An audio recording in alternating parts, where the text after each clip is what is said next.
हिंदी खड़ी बोली गद्य के लेखन को एक सही दिशा दिखाने में जिन 4 लेखकों का नाम बहुत ही आदर्श लिया जाता है और उनको हिंदी खड़ी बोली गद्य के प्रथम मुन्नायकों में गिना जाता है, हिंदी खड़ी बोली गद्य के प्रमुख स्तंभों में माना जाता है। उन्हीं में से एक प्रमुख स्तंभ मुंशी सदा सुखलाल के जीवन और कृतित्व पर चर्चा आज की वीडियो में की जाएगी। परीक्षाओं में अक्सर मुंशी सदा सुखलाल पर एक प्रश्न आता ही आता है। तो नमस्कार दोस्तों, हिंदी की दुनिया से मैं एस के फिर से उपस्थित हूँ एक नए वीडियो के साथ। वीडियो पसंद आए तो लाइक करिए, जानकारी उपयोगी लगे तो कमेंट करिए, अपने दोस्तों को शेयर करिए और अभी तक अपने चैनल को सब्सक्राइब नहीं किया है तो प्लीज़ सब्सक्राइब करिए। इसी से मुझे प्रेरणा मिलती है तथा बेल आइकन को प्रेस करना ना भूलें ताकि जैसे ही नई वीडियो अपलोड हो तो उसका नोटिफिकेशन आपको तुरंत ही मिले। तो चलिए शुरू करते हैं। मुंशी सदा सुखलाल नियाज का जन्म 1746 ईस्वी में दिल्ली में हुआ था और इनकी मृत्यु 1824 ईस्वी में प्रयाग में हुई थी। इनका उपनाम नियाज है। दिल्ली निवासी मुंशी सदा सुखलाल 1793 ईस्वी के आसपास ईस्ट इंडिया कंपनी सरकार में चुनार के तहसीलदार थे और बाद में सन 1811 ईस्वी में नौकरी छोड़ करके प्रयाग में रहने लगे। वह भागवत कथा सुनाने व भजन करने लगे। इन्होंने जो भी रचना की है वह स्वांतः सुखाई रचना की है, अपने सुख की रचना की है। भले ही ईस्ट इंडिया कंपनी सरकार में तहसीलदार थे, लेकिन इन्होंने 1811 ईस्वी में नौकरी छोड़ दिया था। इन्होंने जो भी रचना किया वह अपने सुख के लिए किया, किसी के कहने पर इन्होंने रचना नहीं की। आचार्य रामचंद्र शुक्ल ने इनकी भाषा को पंडिताऊपन की भाषा कहा है। परीक्षाओं में अक्सर पूछा जाता है कि खड़ी बोली के प्रथम 4 उन्नायकों में से किसकी भाषा में पंडिताऊपन है, तो इस प्रश्न का सही उत्तर होगा मुंशी सदा सुखलाल की भाषा में पंडिताऊपन है। मुंशी सदा सुखलाल खड़ी बोली गद्य के आरंभिक लेखक होने के साथ साथ फारसी और उर्दू के लेखक और कवि भी थे। देखिए, इनके 2 उपनाम मिलते हैं, एक तो नियाज मिलता है, दूसरा निसार मिलता है और यह फारसी और उर्दू में निसार उपनाम से रचना लिखते थे। तो एक प्रश्न यहाँ से भी बन जाता है, खड़ी बोली गद्य के उन्नायकों में से कौन लेखक निसार उपनाम से फारसी और उर्दू में रचना लिखते थे, तो इस प्रश्न का सही उत्तर हो जाएगा मुंशी सदा सुखलाल। तत्कालीन शिष्ट लोगों के व्यवहार की खड़ी बोली का एक रूप जो उस समय भाखा कहलाता था, संस्कृत मिश्रित हिंदी को उर्दू वाले भाखा कहते थे। मुंशी सदा सुखलाल ने खड़ी बोली के उसी रूप भाखा में लिखना शुरू किया। संस्कृत के तत्सम शब्दों का प्रयोग करके उन्होंने इस भाषा के जिस रूप को पेश किया उसमें खड़ी बोली के भावी साहित्यिक रूप की झलक मिलती है। अंग्रेजों के प्रभाव से मुक्त इन्होंने राम प्रसाद निरंजनी, जिन्होंने भाषा योग वशिष्ठ 1741 ईस्वी में लिखा, और दौलत राम की गद्य परंपरा का अनुसरण किया। ये अंग्रेजों के प्रभाव से मुक्त थे। इन्होंने राम प्रसाद निरंजनी और दौलत राम की गद्य परंपरा का अनुसरण किया। सदा सुखलाल की जो सबसे पहली रचना है वह है सुख सागर। परीक्षाओं में अक्सर पूछा जाता है कि सुख सागर की रचना किसने की है, तो इस प्रश्न का सही उत्तर हो जाएगा मुंशी सदा सुखलाल ने की है। सुख सागर श्रीमद् भागवत पुराण जो महर्षि वेदव्यास द्वारा रचित है, उसी की कथा का खड़ी बोली में अनुवाद है। किस कथा का अनुवाद है? श्रीमद् भागवत पुराण का अनुवाद है। अब यहाँ पे एक चीज़ का ध्यान आप लोगों को रखना है कि यहाँ पे श्रीमद् भागवत गीता की बात नहीं हो रही है, श्रीमद् भागवत पुराण की बात हो रही है। यह 18 महापुराणों में से एक है और बहुत ही प्रसिद्ध महापुराण है। सुख सागर खड़ी बोली की प्रारंभिक कृतियों में से एक है। परीक्षाओं में अक्सर पूछा जाता है, 4 पुस्तकों के नाम दिया रहेगा और उसमें से पूछ देगा इनमें से कौन खड़ी बोली की प्रारंभिक कृतियों में से एक है, तो इस प्रश्न का सही उत्तर होगा सुख सागर। डॉक्टर बच्चन सिंह का मानना है कि सुख सागर उनकी रचना न होकर के उनका उपनाम है। डॉक्टर बच्चन सिंह कहते हैं कि सदा सुखलाल ने सुख सागर नाम की कोई रचना नहीं करी है, बल्कि सुख सागर जो है इनका उपनाम है। उपनाम है, ये सुख सागर नाम से हिंदी में लिखते थे। मुंशी सदा सुखलाल की जो दूसरी रचना उसका नाम है मुंतखब तवारिख। यह इनका संक्षिप्त जीवन वृत्तांत है, एक तरह से इनकी आत्मकथा है और इसकी रचना संवत 1875 या सन में कहें तो सन 1818 ईस्वी में पूरी हुई। मुंशी सदा सुखलाल की तीसरी रचना है जिसका नाम है ज्ञानोपदेश वाली रचना। यह अधूरी रचना है और इन्होंने विष्णु पुराण से कोई उपदेशात्मक प्रसंग लेकर के यह पुस्तक लिखी जो अधूरी है, यह पूरी नहीं मिलती है। और इसका नाम भी कहीं पे सिर्फ ज्ञानोपदेश मिलता है और कहीं पे ज्ञानोपदेश वाली रचना मिलती है। मुंशी सदा सुखलाल की अगली रचना है जिसका नाम है सुरा सुनिर्णय। यह एक निबंध है। अब चलिए प्रश्नों को देखते हैं। प्रश्न है, सुख सागर किसकी रचना है? विकल्प हैं सदा सुखलाल, इंसाअल्लाह खां, लल्लू लाल, सदल मिश्र। तो इस प्रश्न का सही उत्तर क्या होगा? तो इस प्रश्न का सही उत्तर होगा कि सुख सागर मुंशी सदा सुखलाल की रचना है, तो पहला विकल्प सही हो जाएगा।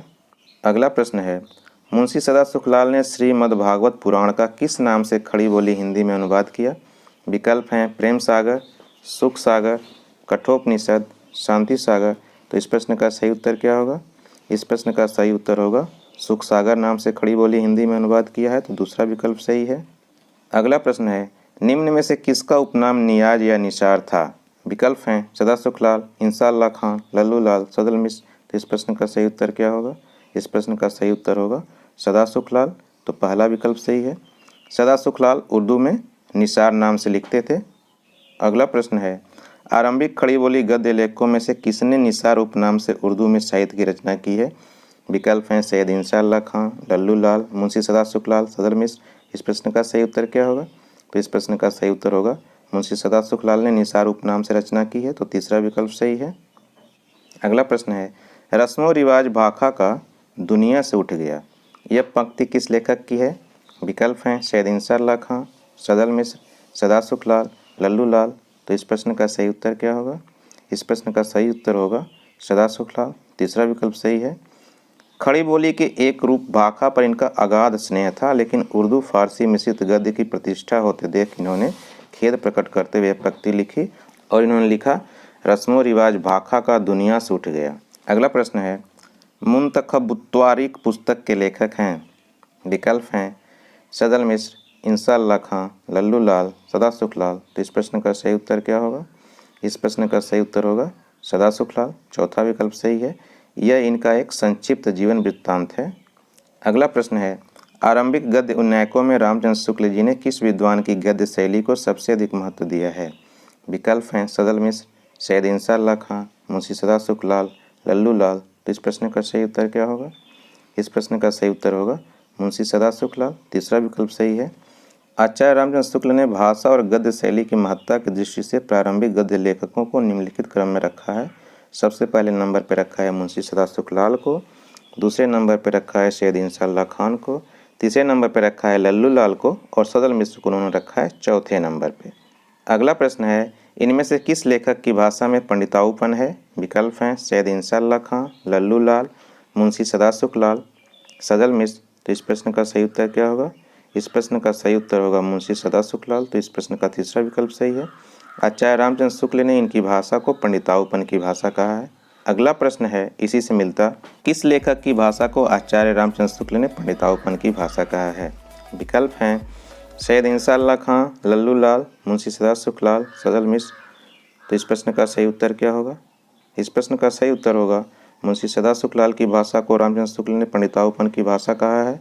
इस प्रश्न का तीसरा विकल्प सही है। अगला प्रश्न है, निम्नलिखित में से किसने फोर्ट विलियम कॉलेज में काम नहीं किया है? विकल्प हैं जॉन बॉर्थी गिलक्राइस्ट, लल्लू लाल, मुंशी सदा सुखलाल, सदल मिश्र।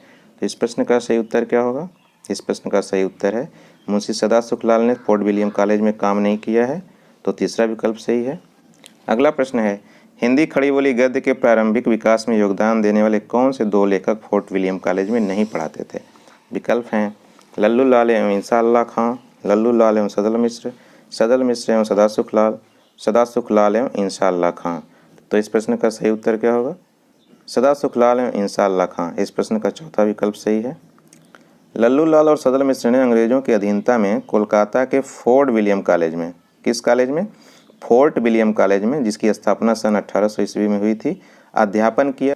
जबकि मुंशी सदा सुखलाल और सैयद इंशाअल्लाह खान ने स्वांतः सुखाए का मतलब क्या होता है? अपनी खुशी के लिए रचनाएं लिखी। इन चारों लेखकों को खड़ी बोली हिंदी गद्य के प्रारंभिक उन्नायक, प्रारंभिक लेखक या खड़ी बोली गद्य के प्रतिष्ठापक या खड़ी बोली गद्य के प्रथम स्तंभ नाम दिया जाता है। परीक्षाओं में अक्सर पूछा जाता है कि खड़ी बोली गद्य के प्रारंभिक उन्नायक में कौन शामिल है, या खड़ी बोली गद्य के प्रारंभिक लेखकों में से इनमें से कौन सा लेखक शामिल है, या खड़ी बोली गद्य के प्रतिष्ठापक लेखकों में से कौन सा लेखक शामिल है, या खड़ी बोली गद्य के प्रथम स्तंभ में इनमें से कौन सा लेखक शामिल है। तो इन्हीं चार लोगों का नाम आप लोग याद रखिएगा, लल्लू लाल, सदल मिश्र, मुंशी सदा सुखलाल और सैयद इंशाअल्लाह खां, जिसमें से लल्लू लाल और सदल मिश्र फोर्ट विलियम कॉलेज में पढ़ाते थे, जबकि सैयद इंशाअल्लाह खां और मुंशी सदा सुखलाल उस कॉलेज में पढ़ाते नहीं थे, लेकिन इन्होंने स्वतंत्र रूप से अपनी रचनाएं लिखी हैं। बुद्धि प्रकाश नामक एक साप्ताहिक पत्र आगरा से मुंशी सदा सुखलाल के संपादन में प्रकाशित होता था। इसका प्रकाशन सन 1952 ईस्वी में शुरू हुआ और केवल पत्रकारिता की दृष्टि से ही नहीं, भाषा और शैली की दृष्टि से भी यह पत्र बहुत खास स्थान रखता है। रामचंद्र शुक्ल के अनुसार बुद्धि प्रकाश की भाषा उस समय की भाषा को देखते हुए बहुत अच्छी होती थी।